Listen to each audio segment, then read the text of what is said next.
Adam, thanks so much for joining us today. Thank you for having me. Great. Well, so we're talking about your book, and I read in what you said that Apple didn't make available Steve Jobs, Tim Cook, or any Apple executive or employees for interviews in your book. So you've written inside Apple, as it were, from outside Apple. Yes. How did you manage to do that? Well, I interviewed many people who worked at Apple at some point, and also their partners and suppliers and other people who've dealt with them in one way or another. My bias for the research on the book was over the last 15 years. I wanted, since I wrote a book about how Apple operates, I wanted to talk to people who were there while they were in their radical, wonderful transformation since 1997. So I spoke with very senior people and very junior people and everybody in between. And my perspective on that is that their perspectives were as valuable to my task as what I would have gotten had I had senior level interviews with Apple executives. So, of course, Apple is so closely identified with Steve Jobs. He was such a larger-than-life person and so closely identified with the company's identity. How has Apple changed and not changed after he passed away last year? So far, Apple has not changed much at all. So because there's such intense interest in the company, I feel like the people who watch Apple are grasping at straws to try to discern a change. So there have been little things. Tim Cook, the new CEO, instituted a U.S. philanthropic matching grant shortly after he became CEO and before Steve Jobs died. More recently, Apple has announced that it is going to begin paying a dividend for the first time in many years. And people want to latch onto these things and say, this is the new Apple. And I don't believe it for a second. These are changes, sure, but Apple was changing all the time. I think the culture, their ways of doing business, their tone, their behavior, everything is exactly in place for the time being from the way it was when Steve Jobs died. Do you think it should change?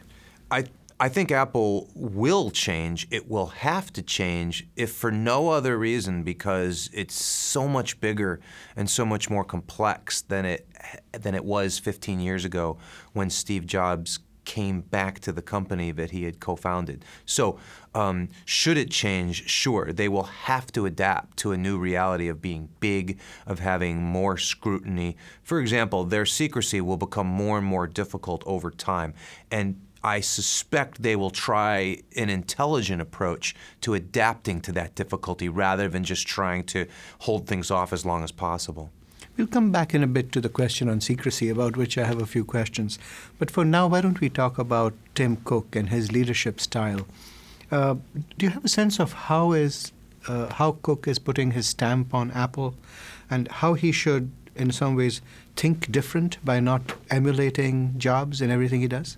One thing that Cook has going for him is that he is not Steve Jobs, and my impression of the man is that he's not confused at all about this. He is extremely different from Jobs in almost every way. He's not an emotional person. He doesn't have a creative or artistic background the way Jobs did. He's passionate about Apple. He's passionate about business. He's passionate about operational excellence, some of the things that have made Apple great. So I think eventually he will put his stamp on Apple in that it will be more professional, and that it will do more things, and it may be more even-handed and less quirky. But I think he'll do these things over time. And in what ways is he different than Jobs? Cook is different from Jobs in almost every way. So educational background, demeanor, the things that they're personally interested in. So Cook is a workaholic, as was Jobs, but he's somebody who doesn't have a lot of outside interests. He's interested in fitness and in sports and in not much else. He doesn't seem to be interested in the finer things in life. Jobs led a relatively simple life for a multi-billionaire, but did have some expensive habits and tastes. Jobs was a product person, and there's no indication that Cook is. Now, let's come back to the question of secrecy. Now, as we all know, Apple's corporate culture is notoriously and even obsessively secretive. What do you think are the pros and cons for Apple? Well, let's start with the pros of secrecy. Secrecy, taken to its extreme as Apple does, makes Apple an incredibly focused and disciplined company. Its people do not typically multitask. They focus on one thing. They don't get distracted because they're trying to pay attention to somebody else's business. They pay attention to their business and only that. Apple does a very good job of not letting its competitors know what it's working on, and Apple does a very good job of not confusing customers by causing them to anticipate what the next new thing is going to be and then causing those customers not to buy the products that are on the shelves now. There's obviously a negative of this secrecy. Apple is so secretive internally. They keep secrets from each other. At some point, you would assume that that would hurt morale, that would make people not feel good about working at a place where they're treated like horses fitted with blinders on. They're not supposed to look right or left. They're supposed to just charge forward. Playing for a winning team or having a winning team has covered up what we might otherwise expect to bubble up in terms of poor morale up until now. I've heard from some people that Apple has been known to hire people into fake jobs. Did you find out any of that in your reporting? Yes, I refer to these as dummy positions. In other words, you're told that you're coming to work at Apple. You may even be told broadly what kind of project you might be working on, but you're not told specifically what you're being hired for. The fact that you've been vetted and that you've been hired to work at Apple should be good enough for you for the time being. And furthermore, even though we've hired you, frankly, we haven't decided if we can trust you yet. And once we've figured out that you can be trusted, then you'll get you'll find out the specifics of your position. Is Cook as obsessive about secrecy as Jobs used to be? There may be reason to believe that Cook is more obsessed with secrecy. We'll find out. But as secretive as Jobs was, he would go ahead and spill the beans when he felt like it. So he would give press interviews and he would explain what was going on at Apple. And he did this in an orchestrated, calculated way and with great effect in terms of publicity and promotion. So far, there's less evidence of Cook behaving that way, but we don't have as much time to look at. And by the way, it's been an extraordinarily difficult time because his short tenure as CEO, he's had to deal with first the resignation of a founding genius, his boss, and then that person's death. Now, continuing along the same secrecy theme, the details of the iPad 3 sort of were known before the launch. Do you think this was an intentional change in strategy? Well, it's interesting you refer to it as the iPad 3 because that was one of the rumors is that was what was known before the launch. And of course, Apple chose not to call it the iPad 3. They chose to call it the new iPad.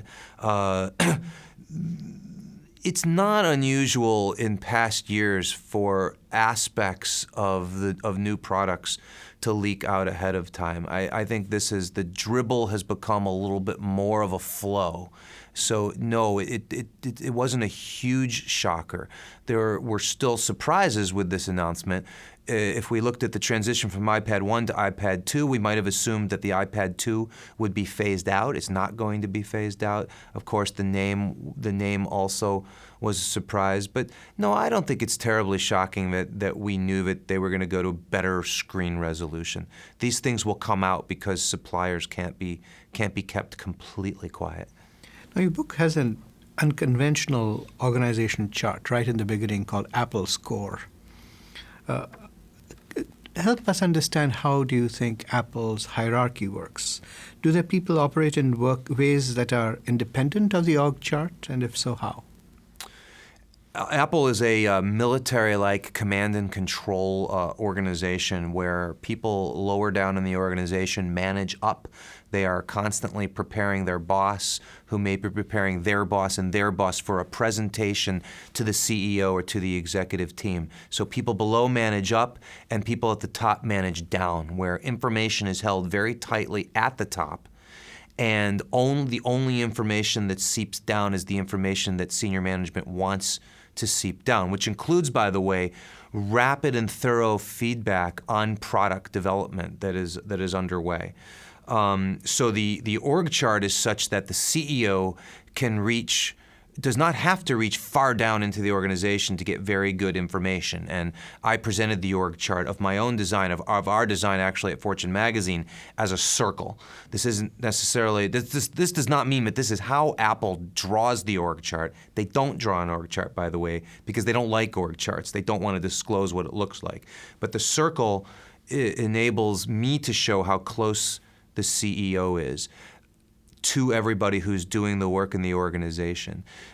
You ask, do people operate independently of the org chart? There is an individual contributor culture in Apple, and there is a history of people being pulled off of one group and moving to another group. This would not necessarily be the vice presidents in the inner or outer ring of senior management. This would rather be typically talented engineers whose skills would be required elsewhere. Now, despite having almost $100 billion in cash, Apple doesn't have a history of acquiring other technology firms, unlike, say, companies like Cisco or Oracle. Is this a prudent strategy in the IT world?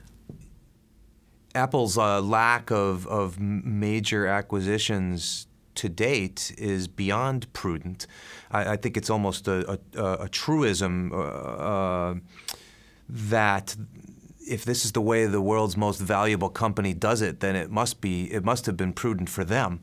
And what about the future, though? But let's dive into the past for a moment, and then we can look at the future. So you're right. Apple has done relatively few acquisitions. They have never been the kind of blockbuster, multi-billion-dollar mega acquisitions that Google and Cisco and HP and Oracle and Microsoft and others have all done. They typically acquire small companies for the people or for the intellectual property, not for the revenues. And I think the academic research would bear out that most of these mega acquisitions are disasters. Most of them hurt the culture of the company. Few of them create the vaunted synergies that they're supposed to create.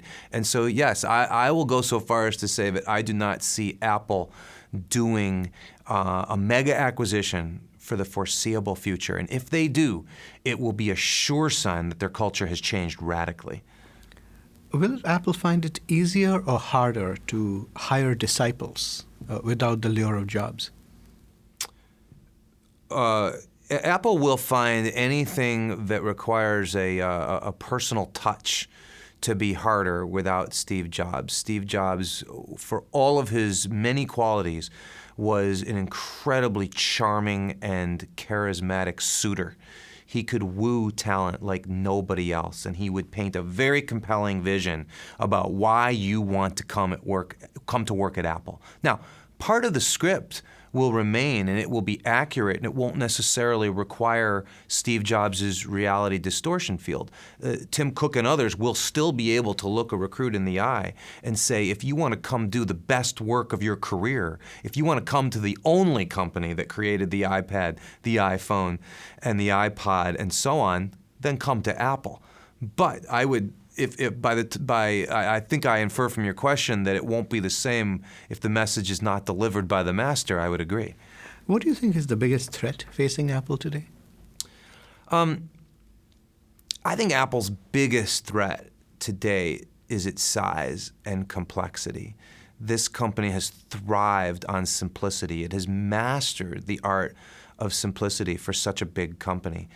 But that will not be an easy trick to maintain. So there are other risks. They have good competitors who are watching them carefully, competitors like Google and Samsung, to name two. They have to get the next major shift in the industry correct, as they've done the last few shifts. And I'm not smart enough to know what that shift is, but they will need to. But they also just have more balls in the air than they've had at any point in the last 15 years. And they're either going to have to figure out how to continue to keep those balls in the air, or they're going to need some radical new thinking about how to compartmentalize the things that they do. You know, every tech company today wants to be like Apple. Is Apple so much of an outlier that it's almost dangerous for them to try to emulate it? And should they even try? I think if companies want to emulate Apple, they need to take it as they need to take a piecemeal approach to it. They need to write down what they perceive to be Apple's attributes, as I write them down in the book, and then ask themselves, can we do this or can't we do this? Not every company is going to have the courage to bet the company every 3 or 4 years on one major product, as Apple has done successfully. I think every company can say to itself, are we doing a good enough job of saying no when we evaluate a new project, or have we said yes too easily? Because that's a hallmark of Apple. I think every company can say, are we being clear enough in our message, and are we being tight enough about how we deliver it? I think every company can say, have we adequately or sufficiently focused our people on their task? Do we care that our people are off doing this and off doing that? Maybe that's a part of our company's culture, and we're going to continue. But maybe that is something where we want to be more like Apple. And the list goes on like that. One last question. What was your biggest surprise in writing this book? My biggest surprise was my realization about Apple's internal secrecy. I understood external secrecy. I understood already that they want to keep secrets from people like me. What I didn't understand until I researched it was how much they try to keep secrets from each other. It's astounding how little information an Apple employee has. That's why, by the way, Apple employees go to a company cafeteria to watch major product launches on closed-circuit television, because they don't know what's being announced in public that day. Even if they worked on the product, they typically only will be familiar with some feature or sub-feature on the product. I think there's people thinking about this will see an obvious downside that can't be good for someone's esteem to be so in the dark all the time. On the other hand, I came to have an understanding of how focused Apple employees are because of this internal secrecy, because of this lack of information. I'm not sure that it's a model for other companies to follow, but I think it illustrates Apple's excellence really well. Adam, thanks so much for speaking with us today. It's been my pleasure. Thank you.